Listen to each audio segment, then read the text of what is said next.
붉은 부채가 펼쳐지는 순간 세계 1위 안세영 선수의 운명이 결정됐죠. 2025년 BWF 월드투어 파이널 중국 항저우에서 열린 조추첨식에서 전통 부채를 이용한 이색적인 추첨 방식이 전 세계 배드민턴 팬들의 이목을 집중시켰는데요. 하지만 우아하게 펼쳐진 부채가 가져온 건 아름다운 전통 문화가 아니라 세계 랭킹 1위 안세영에게는 최악의 시나리오였습니다. 반면 이번 시드 왕지인은 환한 미소를 지을 수밖에 없었죠. 대체 부채 속에 무엇이 적혀 있었기에 두 선수의 운명이 이렇게 극명하게 갈린 걸까요? 오늘은 2025년 월드투어 파이널 조편성의 모든 것을 파헤쳐보겠습니다. 먼저 월드투어 파이널이 얼마나 중요한 대회인지 짚고 넘어가야 할 것 같은데요. BWF 월드투어 파이널은 1년 동안 월드투어 대회에서 가장 뛰어난 성적을 거둔 상위 8명만이 출전할 수 있는 배드민턴의 정점이라고 할 수 있죠. 테니스로 치면 ATP 파이널, 골프로 치면 투어 챔피언십과 같은 위상입니다. 단순히 1년을 마무리하는 대회가 아니라 진정한 최강자를 가리는 엘리트들만의 전탱터인 거죠. 총 8명의 선수가 2개 조로 나뉘어 조별리그를 치른 뒤 각 조 상위 2명씩 총 4명이 준결승에 진출하게 되는데요. 조 1위는 상대조 2위와 조 2위는 상대조 1위와 맞붙게 되기 때문에 조 편성과 조 1위 확보가 얼마나 중요한지 아시겠죠? 그런데 이번 추첨에서 안세영은 가장 피하고 싶었던 상대들과 한 조에 묶이게 된 겁니다. 12월 13일 항저우 올림픽 스포츠센터 체육관에서 펼쳐진 추첨식은 그야말로 드라마였죠. 기존의 불투명한 볼을 뽑는 방식 대신 개최지 항저우의 전통 문화를 살린 붉은색 접이식 부채에 선수 이름과 조가 적혀 있었고요. 사회자가 천천히 부채를 펼칠 때마다 장내의 긴장감은 최고조에 달했습니다. 첫 번째 부채가 펼쳐졌을 때 그곳에는 세계 랭킹 1위 안세영의 이름과 함께 A조라는 글자가 적혀 있었죠. 그리고 이어진 추첨들이 하나씩 진행될 때마다 안세영의 앞길은 점점 더 험난해졌습니다. 두 번째로 펼쳐진 부채에는 2023년 세계선수권 챔피언 일본의 야마구치 아카네 그리고 역시 A조라는 글자가 함께 적혀 있었던 거죠. 이 순간 전 세계 배드민턴 팬들은 한숨을 내쉬었습니다. 최악의 시나리오가 현실이 됐다라는 반응이 실시간으로 쏟아졌고요. 여기서 끝이 아니었습니다. 인도네시아의 강호 푸트리, 쿠스마 와르다니, 그리고 일본의 떠오르는 신성 미야자키 도모카까지 모두 A조로 향하면서 안세영이 족한 A조는 명실상부 죽음의 조로 확정됐죠. 그렇다면 안세영은 왜 야마구치 아카네를 가장 피하고 싶어 했을까요? 두 선수의 역사를 들여다보면 그 이유를 명확히 알 수 있습니다. 안세영과 야마구치의 최근 상대 전적을 보면 거의 대등한 승부를 이어가고 있는데요. 특히 2023년 세계선수권 대회에서 야마구치는 안세영을 꺾고 정상에 올랐죠. 이건 안세영에게 뼈아픈 패배였습니다. 그 이후에도 두 선수는 주요 대회에서 번갈아가며 승리를 거두고 있는데요.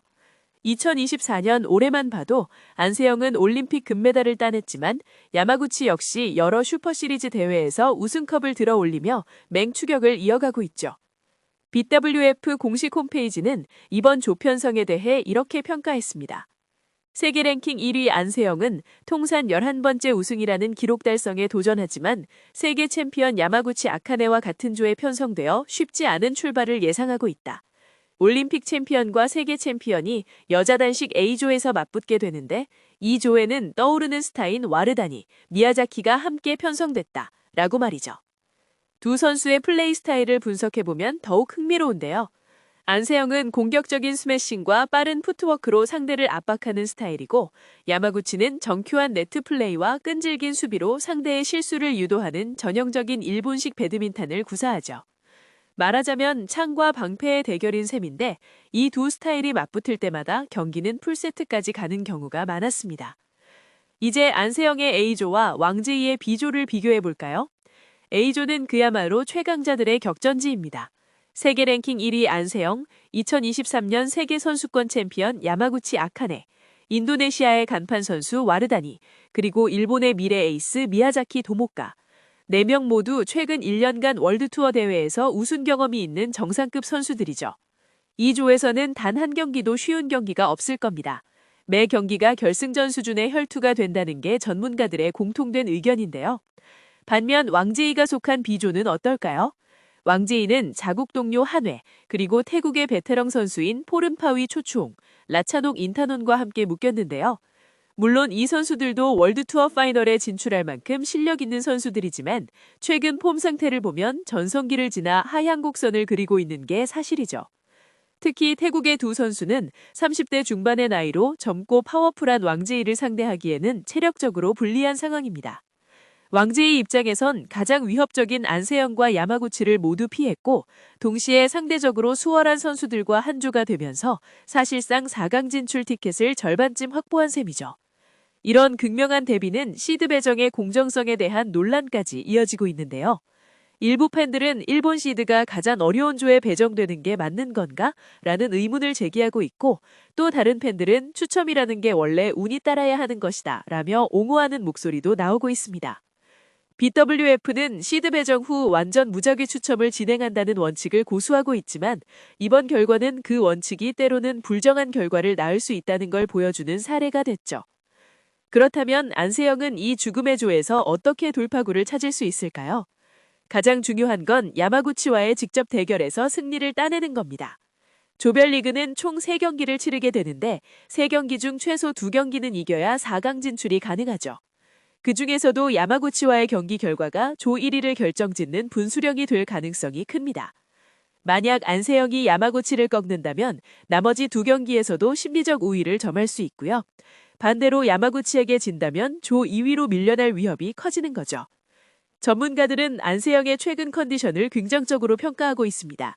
올림픽 금메달 이후 약간의 슬럼프가 있었지만 최근 차이나 오픈에서 준우승을 차지하며 다시 상승세를 타고 있거든요.